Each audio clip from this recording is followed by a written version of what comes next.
Listen, we've seen what's out there for patio furniture, and what you've been paying is outrageous. But that was last season before you ditched the specialty stores and started saving more at HomeSense. Now you're listening to this while under a designer umbrella on a luxurious teak lounge chair, because it's easy to relax when you refuse to settle on style, on price, on outdoor pieces that will actually outlast the season. HomeSense, the home of no compromise, part of the home goods family.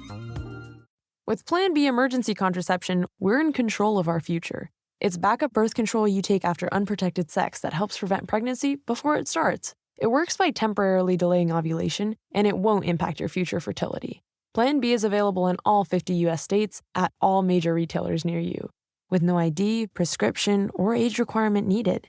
Together, we got this. Follow Plan B on Insta at Plan B One Step to learn more. Use as directed. The next phase of space exploration isn't just about visiting other worlds, but the potential of one day living there.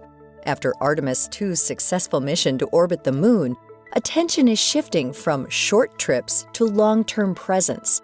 But scientists don't all agree on where that should happen first, the Moon or Mars. The Moon may be closer, but building a lasting settlement there poses its own challenges. You know, there's different mentalities about this. Some people see the Moon as a stepping stone.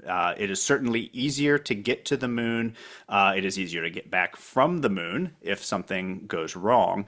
Easier to send resupplies. In some ways, it makes sense to start with the Moon, figure out some of the basics, and then go on to Mars. On the other hand, there's ways in which the Moon is fundamentally different from Mars. You know, the gravity environment is something really, really impactful to human biology. And, you know, we've learned a lot from studies on the International Space Station and before that the Space Shuttle about what happens to the body in basically zero gravity and weightlessness, but we don't know as much about what happens in partial gravity. That's Scott Solomon, teaching professor of biosciences at Rice University and author of Becoming Martian: How Living in Space Will Change Our Bodies and Minds. He says the Moon has only 1/6 the gravity of Earth, while Mars has 1/3. It might not sound like a big difference, but this lack of gravity actually makes the Moon a far harsher place to live. If we can figure out how to operate on the Moon and not just, you know, how to kind of build stuff there, but what happens to our bodies and also how do we feed ourselves? Can we grow crops? What are the impacts on those organisms of that partial gravity? In some ways, Mars should be easier because it's not as different from Earth. But some people think we should just go straight to Mars and like, hey, let's just focus on, if Mars is the goal, then let's go straight there and solve the problems as they appear. So it kind of depends who you talk to and ultimately what is the motivation for going. So what's really driving this push to Mars? As we discussed last week, part of it is rooted in a long-standing human impulse to explore.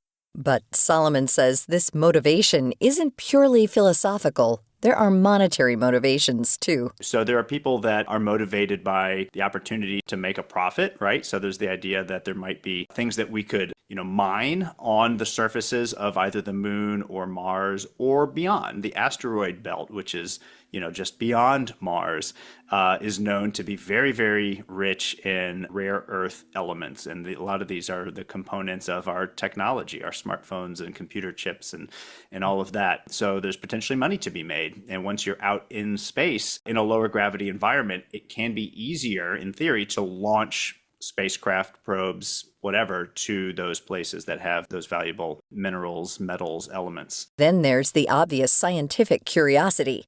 We stand to learn a lot about ourselves, about life in the cosmos, and the origins of the universe.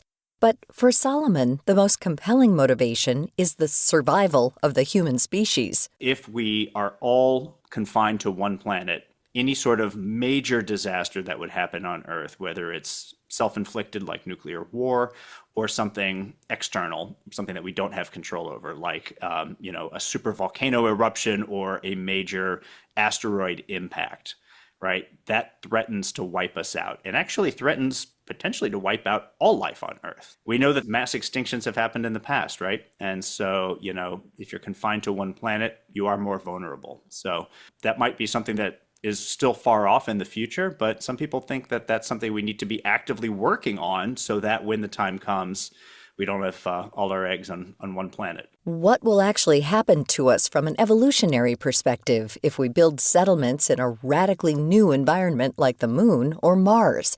Will our bodies change over time?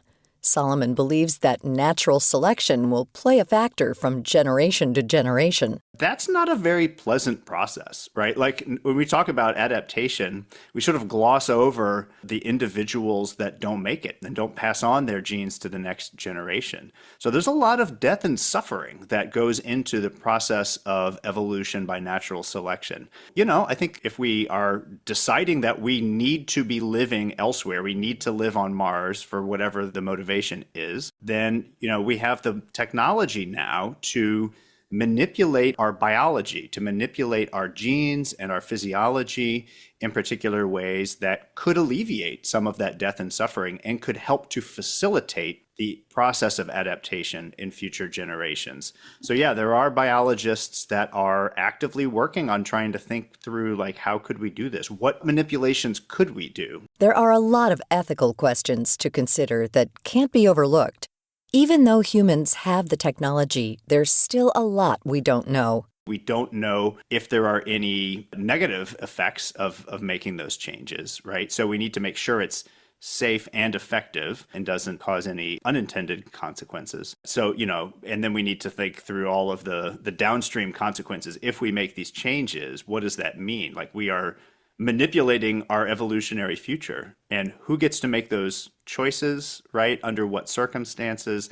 These are big, important questions that cannot be overlooked. What does it mean to be human? Is being human being a member of the species Homo sapiens? If we look back to our evolutionary history, at what point did we become human? When he teaches students about human evolution, Solomon shows them a diagram of fossils and asks them to pinpoint when Homo sapiens became human. When did we cross that line? What did that look like? So I think if we play it forward in time, it's kind of the same exercise. What does it mean to be human? If we sort of determined that biologically a new species had come into existence on Mars, does that mean they're not human or just a different kind of human? So, it's almost a philosophical question. I mean, it is a biological question, and we can talk about what is the meaning of species in biology. You could probably get biologists to get in a fist fight if you ask them to actually define species and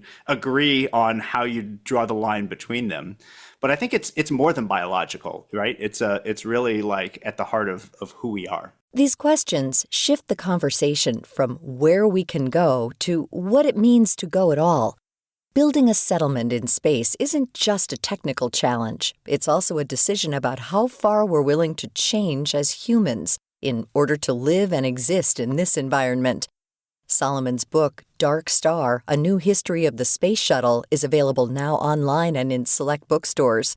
To learn more about our guest this week and all of our featured guests, visit viewpointsradio.org.